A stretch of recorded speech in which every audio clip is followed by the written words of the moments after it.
창세기 15장 1절로 7절을 저와 여러분이 한 절씩 교독하고 마지막 절은 함께 읽겠습니다. 제가 먼저 읽습니다. 이후에 여호와의 말씀이 환상 중에 아브라함에게 임하여 이르시되 아브라함아 두려워하지 말라 나는 내 방패요 너의 지극히 큰 상급이니라. 아브라함이 이르되 주 여호와여 무엇을 내게 주시려 하나이까 나는 자식이 없사오니 나의 상속자는 이 다메섹 사람 엘리에셀이니이다. 아브라함이 또 이르되 주께서 내게 씨를 주지 아니하셨으니 내 집에서 길린 자가 내 상속자가 될 것이나이다. 여호와의 말씀이 그에게 임하여 이르시되 그 사람이 내 상속자가 아니라 내 몸에서 날 자가 내 상속자가 되리라 하시고 그를 이끌고 밖으로 나가 이르시되 하늘을 우러러 뭇 별을 셀 수 있나 보라. 또 그에게 이르시되 내 자손이 이와 같으리라.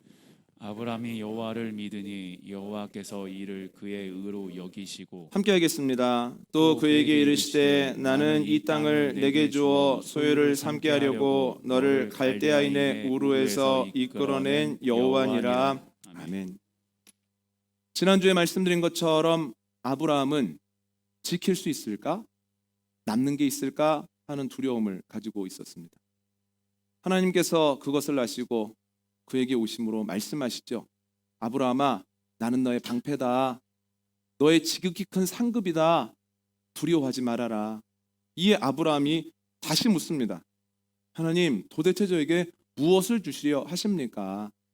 아직 자녀를 주시지 아니하므로 이러한 일들이 계속해서 지속되면 저희 집에서 기른 다메섹 사람 엘리에셀이 상속자가 될 것입니다. 그랬더니 하나님께서 아니다. 너의 아들이 너의 상속자가 될 것이다 라고 분명히 말씀하십니다. 그리고 밖으로 나가 별을 보라고 하십니다. 그가 하늘을 보고 있을 때 하나님께서 또 이렇게 말씀하십니다. 네가 별들의 숫자를 셀 수 있느냐? 너의 자손도 이와 같이 늘어나게 될 것이다. 우리가 익히 알고 있는 말씀입니다. 익숙하기 때문에 아하 그렇구나 하고 지나갈 수 있지만 익숙함이라고 하는 것을 걷어내고 잘 생각해 보면 아브라함의 삶의 모습이 그렇게 평탄해 보이지는 않습니다. 하나님의 말씀대로 살아가고 있음에도 그의 삶에서 해결된 문제도 없고 변화된 것도 없다라고 하는 거예요. 제가 아브라함이면 하나님께 항의할 것 같습니다. 하나님, 제가 지금까지 하나님의 말씀 따라 살지 않았습니까? 그런데 저에게 왜 이러십니까? 제가 가지고 있었던 문제들 중에 해결된 것도 없고 변화된 것도 없고 왜 이렇게 고통을 받게 하십니까? 하나님을 알지 못하는 사람들, 예배하지 않는 사람들로 경험하지 않는 일들을 왜 나는 자꾸만 경험해야 됩니까? 저에게 왜 이러십니까? 라고 항의하는 가운데에서 세 가지를 구체적으로 물을 것 같습니다. 첫 번째 질문은 이것입니다. 하나님, 왜 기도에 응답하지 않으세요? 학자들에 의하면 오늘 본문은 아브라함이 하란을 떠난 지 10여 년 정도 되었을 때 일어난 일을 기록하고 있습니다. 그가 하란을 떠나면서 자녀에 대한 기도를 했다고 가정을 했을 때 그가 간절하게 자녀 기도를 한 것은 10년 정도 되었다는 거예요. 10년 동안이나 간절히 기도했음에도 불구하고 하나님께서 그의 기도에 응답하지 않으시죠. 왜 하나님이 그의 기도에 응답하지 않으실까요?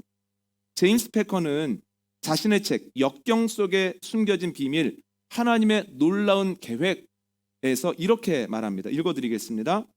우리가 물어야 하는 질문은 하나님이 그분 자녀를 다루시는 궁극적인 목적이 무엇인가 하는 것이다. 단지 그들의 행복인가? 그 이상의 어떤 것인가? 성경은 바로 하나님 자신의 영광이라고 말한다. 하나님이 당신의 영광을 위해 일하신다는 말이 합당치 않다고 생각한다면 하나님이 사람과 같은 수준이 아니라는 사실을 잊은 것이다. 인간은 죄성이 있어서 다른 사람을 희생하면서까지 자기 행복을 추구하지만 자비로우신 하나님은 자기 백성에게 복을 주심으로 자신을 영화롭게 하신다. 그분은 성도들이 하나님을 즐거워하며 궁극적인 행복을 누리게 하신다. 하나님께서 아브라함에게 주기를 원하시는 것이 아브라함이 원하는 종류의 복, 아브라함이 원하는 정도의 행복이었다면 그냥 기도에 응답하시면 됩니다. 하나님은 온 우주를 만드시고 모든 사람을 빚으신 존재입니다. 그러면 그에게 어느 정도 넓은 땅을 주시는 게 뭐 그렇게 어렵겠습니까? 그의 집에서 아들 하나 태어나게 하시는 것이 뭐 그렇게 심각한 어려움을 가지고 오는 문제겠습니까? 그럼에도 불구하고 하나님이 그렇게 하시지 않는다는 거죠. 그 이유가 무엇일까요? 하나님이 그에게 주기를 원하시는 것은 아브라함이 원하는 종류의 복, 넉넉한 소유, 문제없는 관계, 남들이 부러워할 만한 자리가 아니었다는 거예요. 아브라함이 생각할 수 있는 정도의 행복이 아니었다는 거예요. 별다른 문제가 없음으로부터 오는 평안, 내가 원하는 것을 얻게 되거나 혹은 내가 힘들어하는 것을 해결할 때 느껴지는 기쁨 정도를 주기를 원하시는 것이 아니었다라고 하는 거죠. 하나님께서는 눈에 보이지는 않아도 영원한 지극한 행복을 아브라함에게 주려고 계획하고 계십니다. 즉 하나님의 계획은 아브라함이 하란에서 아브람으로서 큰 아버지로서 존경받고 편안하게 사는 것이 아니라 때로 힘든 과정을 거쳤지만 결국은 열국의 아버지가 되고 믿음의 조상이 되는 것을 계획하고 계셨기 때문에 그의 기도대로는 일하시지 않는다라고 하는 거예요. 하나님의 계획이 우리가 원하는 것보다 훨씬 더 크고 놀랍습니다. 그래서 우리의 기도대로 일하시지 않으실 때가 많습니다. 성경에는 이러한 일들이 정말 반복적으로 많이 나오는데요. 이스라엘 사람들의 숫자가 기하급수적으로 늘어납니다. 애굽 왕이 불안함을 느끼죠. 그래서 이스라엘 사람들에게 고된 노역을 시키기 시작합니다. 그런데 그것으로도 그들의 숫자가 줄어들지 않습니다. 그래서 남자아이가 태어나면 그들을 죽이라고 합니다. 그 뒤에 핍박하는 방법은 바뀌었지만 꽤 오랫동안 그들을 핍박한다라고 하는 사실은 바뀌지 않았습니다. 이스라엘 사람들이 너무 큰 고통 앞에서 하나님께 간절히 기도하죠. 그럼 하나님이 어떻게 해주시면 됩니까? 바로의 마음만 바꿔주시면 됩니다. 아하, 내가 괜한 걱정했구나. 내가 이스라엘 사람들의 충성을 괜히 의심했구나. 내가 이러면 안 되겠다. 바로의 마음만 바뀌면 되는데 하나님이 그 일을 하시지 않더라는 거예요. 꽤 오랫동안 이스라엘 사람들이 어려움 속에서 고민하게 하십니다. 그 이유가 무엇일까요? 하나님의 계획은 이스라엘 사람들이 애굽에서 구박받지 않는 이방인으로 살아가는 것이 아니라 하나님이 예비하신 땅에 들어가 하나님 나라 백성으로 사는 것이었기 때문이에요. 하나님의 계획이 다르기 때문에 사람들의 기도대로 일하시지 않으셨다라고 하는 거죠. 로마 때문에 이스라엘이 고통을 받습니다. 그들의 소원은 로마를 몰아내고 새로운 이스라엘을 세우는 겁니다. 제자들도 예외가 아니었습니다. 그래서 제자들 중에는 로마의 요인을 우연히 마주치게 되면 암살하기 위해서 가슴에 칼을 품고 다니는 이도 있었습니다. 그럴 정도니 예수님 만나면 언제 독립합니까? 언제 새 나라 세워집니까? 물어보죠. 예수님 승천하시기 직전까지도 물어봅니다. 내가 원하는 것 언제 됩니까? 이거 돼야 행복할 것 같은데 언제 이루어 주시렵니까? 그런데 예수님께서는 새 이스라엘에 대해서는 전혀 말씀하시지 않습니다. 그리고 승천하시기 직전까지도 너희가 성령 받아야 된다. 성령을 받음으로 내 증인의 삶을 살아야 된다라고 말씀하시죠. 왜 원하는 것을 아시면서 안 해주셨을까요? 간단합니다. 예수님의 계획은 그들이 새로운 이스라엘의 개국공신이 되어 어깨를 쫙 펴고 떵떵거리고 사는 것이 아니라 그들이 성령을 받아서 하나님 나라 백성 되고 하나님을 전하는 증인이 되어서 마음껏 복음을 전하는 삶을 살고 그것을 통해서 기쁨 누리는 것을 계획하고 계셨기 때문에 그들의 기대대로 움직여 주시지는 않았다라고 하는 거예요. 하나님이 우리의 기도에 응답하시지 않을 때가 있습니다. 자녀를 위하여 힘쓰고 기도하는데 아무런 변화가 자녀에게서 나타나지 않습니다.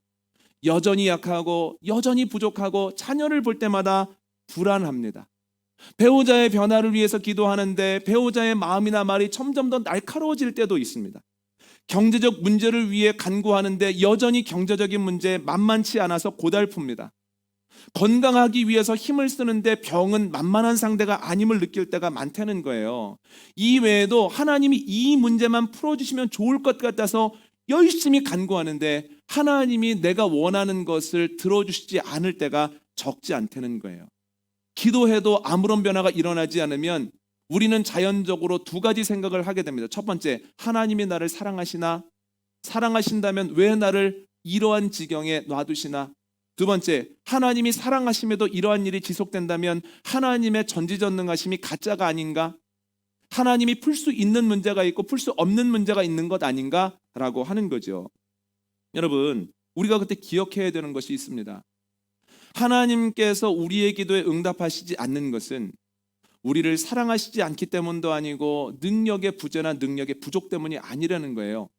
하나님이 가지고 계신 계획이 우리의 계획을 넘어서기 때문이에요. 우리가 원하는 종류의 복과 우리가 원하는 정도의 행복을 주기를 원하시는 것이 아니라 눈에 보이지는 않아도 영원한, 세상은 줄 수도 없고 알 수도 없는 하나님과의 교제 안에서만 맛볼 수 있는 그 기쁨을 주시기 위해서, 우리를 구원하시고 구원받은 자로 살아가게 하시기 위해서 때때로 우리의 기도에 응답하시지 않는다라고 하는 거죠. 그래서 기도가 이루어지지 않을 때 아하, 하나님의 더 놀라운 계획이 있구나, 하나님의 더 높으신 생각이 있구나, 이것을 기억하는 저와 여러분 되시기를 원합니다. 바벨론이라고 하는 고난의 상황 속에 있을 때 하나님이 이스라엘 사람들에게 주신 말씀이 있습니다. 한번 읽어볼까요? 이사야 55장 8절로 9절입니다. 성경을 찾으시죠. 이사야 55장 8절로 9절 말씀은 구약 1035면 즈음에 있습니다. 구약 성서 1035면 즈음에 이사야 55장 8절과 9절이 있습니다. 이사야 55장 8절로 9절 저희가 한 목소리로 함께 읽도록 하겠습니다. 시작. 이는 내 생각이 너희의 생각과 다르며 내 길은 너희의 길과 다름이니라. 여호와의 말씀이니라. 이는 하늘이 땅보다 높음같이 내 길은 너희의 길보다 높으며 내 생각은 너희의 생각보다 높음이라. 아멘. 이 말씀 꽉 붙잡고 계속해서 기도하는 저와 여러분 되시기를 원합니다. 제가 하나님께 두 번째로 여쭤보고 싶은 것은 이것입니다. 하나님, 왜 자녀로 인해서 울게 하십니까? 사람마다 중요하게 생각하는 것이 있습니다. 어떤 사람에게는 돈이고 어떤 사람에게는 명예고 어떤 사람에게는 권력입니다. 이것을 가지고 있을 때 성공했다고 느끼고 이것을 잃어버리는 순간 나는 아무것도 아니라고 생각하는 경우가 있습니다. 그렇다면 아브라함에게 있어서 가장 중요한 것이 무엇이었을까요? 창세기 12장을 보면 아브라함이 애굽에서 올라올 때 그의 소유가 갑자기 늘어나 버립니다. 아마 바로에게 받았을 겁니다. 친정 오빠로 알고 있었으니까요. 그런데 그의 재산이 늘어났다고 해서 아브라함이 행복해한 것도 아니고 기쁨을 느꼈던 것도 아닙니다. 창세기 14장을 보면 그돌라오멜 연합군을 쳐서 이김으로 적지 않은 전리품을 가지게 되었거든요. 그런데 소돔왕을 만났을 때 기본적으로 소비되어진 것들만 제외하고는, 기본 경비를 제하고는 전부 다 소돔왕에게 돌려줍니다. 그러므로 이것을 통해서 볼 때 아브라함에게 가장 중요한 건 돈 아니라는 거예요. 또한 아브라함은 하란에서 살아갈 때 큰 아버지로 불렸습니다. 모든 사람이 아브라함 사랑하고 존경합니다. 그런데 하란을 떠나는 순간부터 큰 아버지라고 하는 그 호칭은 잊어버립니다. 사람들은 그를 큰 아버지, 정말로 어른이라고 불러주는 것이 아니라 그냥 나그네, 떠돌이, 이방인 이렇게 부릅니다. 만약에 아브라함이 명예를 추구하는 사람이었다면 자꾸만 하란에서의 호칭을 생각했을 겁니다. 야, 내가 거기에서는 존경받는 어른이었는데 이제는 사람들에게 별 존재감이 없는 사람이 되었네. 그런데 그것 때문에 우울감을 느꼈다는 기록이 없죠. 이걸 통해서 알 수 있는 것은 아브라함에게 가장 중요한 것, 명예 아니었다는 거예요. 또한 그 당시에는 모이면 힘이 됩니다. 그런데 문제가 났을 때 롯에게 뭐라고 합니까? 우리 떨어져서 살자, 서로 미워하지 말자, 이렇게 얘기하죠. 이걸 통해서 알 수 있는 건 아브라함이 가장 중요하게 여겼던 것, 힘 아니라고 하는 겁니다. 그러면 아브라함에게 있어서 가장 중요한 문제가 뭐였을까요? 자녀입니다. 대를 이을 아들을 낳고 싶다라고 하는 거죠. 끊임없이 자녀에 대한 고민합니다. 자녀 없음으로 인하여서 힘들어합니다. 그리고 자녀를 얻었을 때 너무너무 행복해하죠. 그가 100세의 아들을 낳았고요. 아주 보수적으로 생각해서 그가 하란을 떠나는 75세 때부터 아들을 달라고 기도했다라고 생각해도 무려 25년 동안 아들이 없다는 것 때문에 고민을 했습니다. 그럼 이렇게 생각할 수가 있습니다. 하나님은 아브라함이 그렇게 힘들어하고 고민했다고 하는 것을 아시면서 왜 25년 동안 그냥 두셨어? 왜 그렇게까지 하나님의 자녀가 힘들어하는데 그걸 모른 척 하셨을까라고 하는 거예요. 그런데 성경을 보면 하나님은 그에게 무관심하시지도 않으시고 사랑이 없으신 것도 아니었다는 거예요. 그가 고민하는 문제를 가장 잘 사용하신 분, 그걸 통해서 일하신 분이 하나님이라는 거예요. 다시 성경을 찾아볼까요? 창세기 12장 1절과 2절입니다. 창세기 12장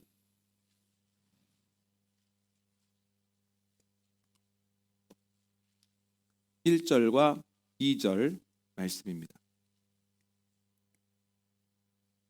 함께 읽습니다. 시작. 여호와께서 아브라함에게 이르시되 너는 너의 고향과 친척과 아버지의 집을 떠나 내가 내게 보여줄 땅으로 가라. 내가 너로 큰 민족을 이루고 내게 복을 주어 내 이름을 창대하게 하리니 너는 복이 될지라. 아멘. 하나님께서는 아브라함에게 고향 땅, 익숙한 곳을 떠나서 보여줄 땅, 낯선 곳으로 가라 이렇게 말씀하시죠. 만약 하나님이 여러분에게 용인을 떠나라, 분당을 떠나라, 세곡동을 떠나라, 내가 너에게 보여줄 그 시골로 가라 라고 말씀하시면 여러분 쉽게 순종하실 수 있겠습니까? 그렇지 않다는 거예요. 옮기려면 생각할 것이 너무나 많습니다. 자녀 교육도 생각을 해야 되고, 또한 내가 몸이 약함을 경험했을 때 빨리 갈 수 있는 병원이 어느 정도 가까이에 있나도 생각을 해봐야 되고, 그곳에서 잘 적응할 수 있을지도 생각을 해봐야 되고, 너무 많은 고민을 하게 된다는 거예요. 그건 쉽지 않습니다. 우리에게 쉽지 않은 것은 아브라함에게도 쉽지 않습니다. 그런데 아브라함은 75세 때에 하란 땅을 떠났다는 거예요. 그가 어떻게 떠날 수 있었을까요? 하나님의 약속이 있었기 때문입니다. 하나님의 약속의 가장 중요한 핵심이 무엇입니까? 큰 민족을 이룬다는 거예요. 큰 민족은 자녀를 주신다, 아들을 주신다라고 하는 것을 전제로 하고 있습니다. 하나님께서 내가 너에게 아들을 줄 거야, 그러니 떠나라고 하셨기 때문에 떠난 겁니다. 만약에 아브라함에게 중요하기는 하지만 제일 중요한 문제가 아닌 것, 내가 너에게 명예를 줄 거야, 내가 너에게 권력을 줄 거야, 내가 너에게 땅을 줄 거야 라고 했으면 아브라함도 떠나지 못했을 거예요. 사람은 가장 중요한 문제에 어려움을 겪을 때에 지금까지 내가 머물고 있던 자리에 대해서 심각하게 고민을 해보고, 또한 그 과정 가운데에서 힘을 내서 그 자리를 떠날 수 있는 존재이기 때문입니다. 어느 정도 중요한 것에 어려움을 겪으면 절대로 지금까지 살아왔던 삶을 고민하고 그 방식을 바꾸려고 하지 않습니다. 그러나 가장 중요하게 생각하는 것, 이게 없으면 나는 아무것도 아니야 라고 생각하는 그 무엇을 가지고 고민하는 가운데에서 내 삶을 돌아보고 용기를 내서 그것을 떠날 수 있다라고 하는 거예요. 그러므로 하나님은 그가 가지고 있는 자녀라고 하는 그 문제를 그냥 보고 계셨던 것이 아니라 그것을 통하여 그가 떠나야 하는 곳으로부터 떠날 수 있도록 하셨죠. 그뿐입니까? 오늘 본문을 보면 아브라함과 하나님이 깊은 대화를 하는데요. 그 이유가 무엇일까요? 하나님이 자녀에 대한 말씀을 하셔서 그래요. 하나님이 땅에 대한 말씀을 하셨거나 하나님이 명예에 대한 말씀을 하셨다면 하나님과 이렇게 깊은 대화를 할 수 없습니다. 그러나 가장 고민하는 문제를 가지고 하나님이 말을 걸어오시자 아브라함이 깊은 대화를 하나님과 나누죠. 이걸 통해 알 수 있는 것은 하나님은 그가 가장 고민하는 문제로 하나님과의 깊은 교제의 통로로 삼으셨다는 거예요. 여러분, 하나님께서는 우리가 가장 깊이 고민하는 그 문제를 축복의 통로로 사용하십니다. 그것을 통해서 나를 점검하게 하시고 떠나야 할 것들로부터 떠나게 하시고 또한 주님과 깊은 인격적인 교제를 맺게 하신다라고 하는 거예요. 그런데 여러분, 가장 큰 고민은 축복의 통로가 되는 것에서 끝나지 않았습니다. 아브라함이 100세 될 때에 자녀를 얻는 순간 자녀에 대한 고민은 자녀에 대한 간증이 되었다라고 하는 거예요. 아들을 안고서 아브라함이 이야기하죠. 아하, 하나님은 참 신실하신 분이구나. 하나님은 약속하신 것 반드시 지키시는 분이구나. 내가 이제 경험했다. 하나님은 참 전능하신 분이구나. 내 몸은 죽은 것 같이 되었고 아내의 경수는 끊어졌으나 이 모든 것이 하나님께는 문제될 것이 아니었구나 하면서 하나님에 대한 경험을 갖게 된다라고 하는 거예요. 여러분에게 가장 중요한 것은 무엇입니까? 무엇으로 인하여서 울고 웃으십니까? 많은 분들이 자녀라고 답하실 거예요. 이어 버금가게는 배우자라고 답하실 거고요. 또한 건강이라고도 말씀하실 겁니다. 화목이라고도 말씀하시고요. 그런데 내가 이것을 위해 온 힘을 다해도 내 마음대로 되지 않고 자꾸만 엇나가고 혹은 내 생각보다 훨씬 더 이 부분이 어려워질 때 얼마나 애통하고 속상하십니까? 그러나 염려하지 마십시오. 주님께서는 성경을 통하여 우리에게 약속하십니다. 주님은 우리가 가장 고민하는 문제를 축복의 통로로 사용하십니다. 내가 늘 고민하고 힘써도 안 되는 자녀, 배우자, 건강, 가족 여러 가지 일들을 통해서 내 삶을 돌아보게 하시고 내가 떠나야 할 것으로부터 떠나게 하시고 바꾸어야 할 것을 바꿀 수 있는 용기를 허락하시고 또한 하나님과 인격적인 교제를 갖게 하신다는 거예요. 그것으로 끝나는 것이 아니라 하나님의 때가 되어지면 그 문제는 눈물로 기도했던 그 문제는 하나님께 영광을 돌리는 간증이 될 겁니다. 하나님이 이루어 주셨을 때 하나님 신실하신 분이네. 하나님 전능하신 분이네. 주님께서 지금도 동일하게 일하고 계시네 라고 하는 것을 반드시 고백하게 된다는 거예요. 여러분, 내가 어려워하는 그 문제로 일하시고 그 문제를 결국 간증으로 바꾸실 하나님을 기대하는 가운데 어려운 때를 인내하는 저와 여러분 되시기를 원합니다. 우리만 포기하지 않으면 절대로 하나님 먼저 포기하지 않으십니다. 포기하는 이유는 하나님께서 포기하지 않으셨는데 내가 미리 중간 결산하고 미리 결론을 내기 때문입니다. 하나님을 깊이 신뢰하는 은혜가 저와 여러분에게 있기를 원합니다. 세 번째로 제가 하나님에게 항의하고 싶은 것은 하나님 왜 자세하게 말씀하지 않으세요?입니다. 오늘 본문에서 하나님은 약속을 재확인시켜 주시죠. 그런데 가만히 생각해 보면 그 내용이 좀 아쉽습니다. 자세하게 말씀해 주시지 않았습니다. 두 가지가 아쉬운데요. 첫 번째는 네 자손을 줄 것이다, 아들을 낳을 것이다 라고 말씀하셨다면 언제 낳을 건지 얘기해 주셨으면 좋을 뻔했습니다. 네가 10년 기다렸지 5년만 더 기다려라 이렇게 말씀하시면 얼마나 좋았을까, 기다리기가. 두 번째는 몇 명 주실지를 말씀해 주셨으면 또 얼마나 힘이 났을까. 하나님께서는 주신다고만 하고 하늘의 별처럼 자손이 많아질 거다라고만 약속하셨지 정작 알고 싶은 것을 얘기해 주시지는 않았다는 거예요. 근데 성경을 보면 하나님이 이렇게 우리가 보기에는 모호하게 느껴지는 정도로 일하실 때가 많습니다. 창세기 28장을 보면 야곱이 외삼촌이 있는 밧단 아람으로 갑니다. 노숙을 하다가 그날 밤에 꿈을 꾸는데요. 하늘로부터 사다리가 내려오고 천사들이 오르락 내리락 하면서 하나님의 음성이 들립니다. 야곱아, 나는 너의 할아버지 아브라함, 너의 아버지 이삭의 하나님이다. 내가 너에게 복을 줄 것이다. 너 거기서 잘 지내다 돌아오게 될 것이다. 내가 너에게 약속한 모든 것을 이루기까지 내가 너를 결코 떠나지 않을 것이다. 안심하라. 꿈에서 깨어난 야곱이 얼마나 감격스러운지, 야, 여기가 하나님의 집이었구나. 하나님이 나와 동행하고 계셨구나. 나와 무관하지 않으시구나 하면서 그곳 이름을 벳엘, 하나님의 집으로 바꾸죠. 그런데 가만히 생각해 보면 그런데 자세하게 말씀해 주신 건 하나도 없는 거예요.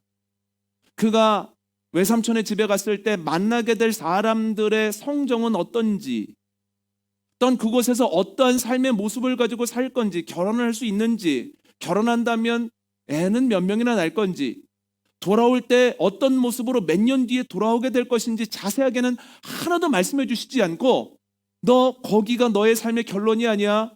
너 지금 추락하는 것이 아니라 내가 너를 훈련시키는 중이고 내가 너로 일할 거야. 걱정하지 마.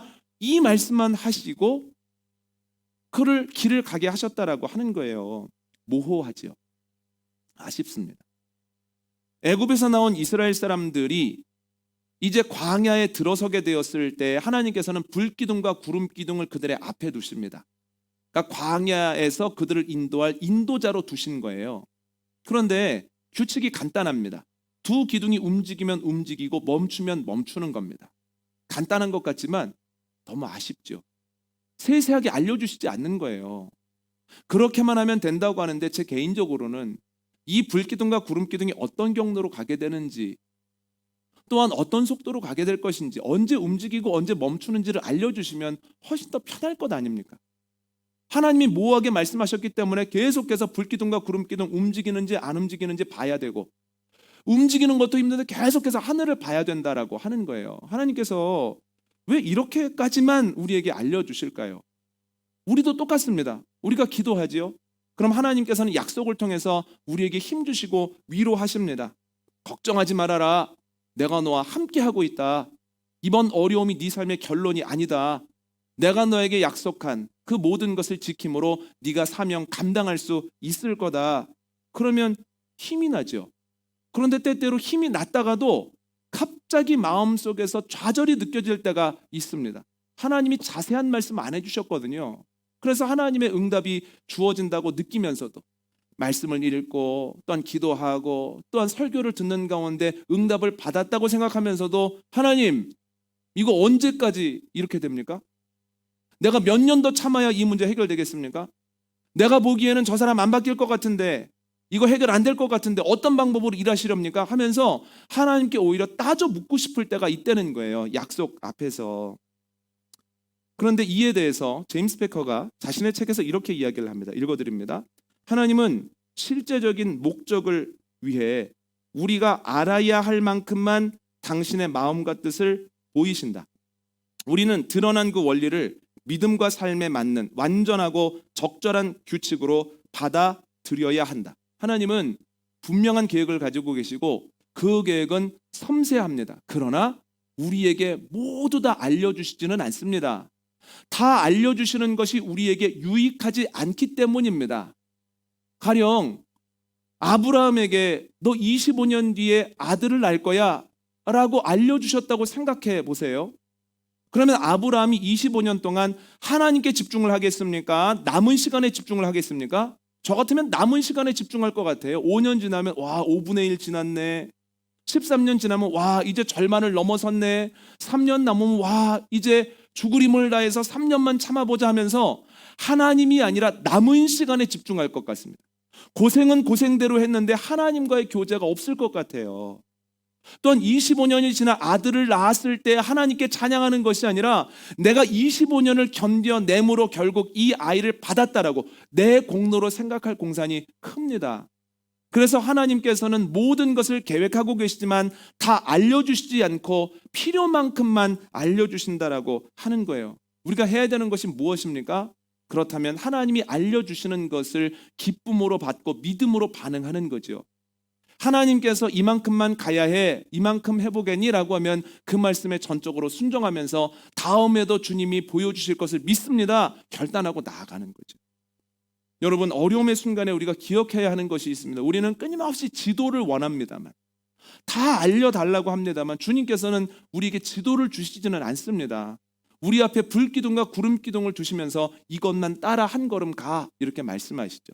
그러면 우리의 삶에서 지도는 못 보는 것인가? 아니요, 볼 수 있습니다. 이스라엘 사람들이 광야를 다 지나고 뒤돌아 보았을 때 그때 지도가 한눈에 들어오는 겁니다. 우리도 마찬가지입니다. 우리가 어려움을 지날 때는 그 모든 것들이 보이지 않지만 어려움을 다 지나고 뒤돌아보면 하나님이 인도하셨던 경로가 비로소 보이게 됩니다. 아하, 내가 그때 그렇게 가게 해달라고 했던 그 길이 낭떠러지였구나. 그러니까 하나님이 그렇게 내가 기도함에도 불구하고 못 가게 하셨구나. 아, 그때는 더딘 줄 알았는데 그때는 천천히 가야만 됐었구나. 그렇지 않았다면 굉장한 어려움을 겪었겠구나. 때로는 하나님이 너무 급하게 인도하셔서 하나님 이러다가 숨 넘어갑니다. 너무 힘이 듭니다. 라고 했지만 그때 급하게 가지 않았다면 내가 굉장한 위기를 경험했겠구나. 뒤돌아보는 순간 주님이 나를 얼마나 섬세하게 인도하셨는지, 그의 사랑이 얼마나 컸는지를 깨닫게 되는, 지도를 한눈에 보는 순간이 온다라고 하는 거죠. 여러분, 선한 싸움 싸우고 계십니까? 선한 싸움을 해도 하나님께서 응답하시지 않고 또한 자세히 가르쳐 주시지 않아서 하나님 언제까지요? 어떤 방법으로요? 라고 하는 그 마음에 낙심이 되십니까? 하나님의 때에 하나님의 섬세한 계획과 하나님의 놀라운 사랑을 한눈에 확인할 것을 기대하면서 이 때를 잘 이기고 넘어서는 저와 여러분 되시기를 원합니다. 오늘 말씀 정리하겠습니다. 우리가 주님을 따르는 가운데 주님 너무 어렵습니다. 저에게 왜 이러십니까? 라고 탄식할 때가 있습니다. 이때 우리가 기억해야 되는 것 세 가지입니다. 첫 번째는 하나님은 때때로 우리의 기도대로 일하시지 않습니다. 주님의 계획이 우리의 계획과 다르기 때문입니다. 우리가 바라는 복이 아니라 더 좋은 것, 우리가 바라는 정도의 행복이 아니라 지극한 것을 주기를 원하셔서 그렇습니다. 두 번째, 하나님은 때때로 같은 문제를 오랫동안 고민하게 하십니다. 우리에게 무관심해서가 아니라 하나님은 그것을 통해서 내 삶을 반추하게 하시고 그것으로부터 떠날 수 있는 용기를 주시고 하나님과 인격적인 교제를 갖게 하신다라고 하는 거예요. 또한 그 문제를 간증으로 바꾸어 주심으로 신실하신 하나님과 전능하신 하나님을 깊이 체험하게 하십니다. 세 번째는 하나님은 모든 것을 다 말씀해 주시지 않습니다. 다 말씀해 주시면 오히려 초점이 흐려지기 때문입니다. 선한 싸움 싸우다 주님의 때에 이르면 주님의 계획의 섬세함과 그 사랑의 크고 놀라움을 우리가 한눈에 보게 될 때가 있습니다. 하나님을 전적으로 신뢰할 때 하나님이 의롭게 여겨주시는 은혜가 저와 여러분에게 생명문 교회 안에 있게 되어지기를 원합니다.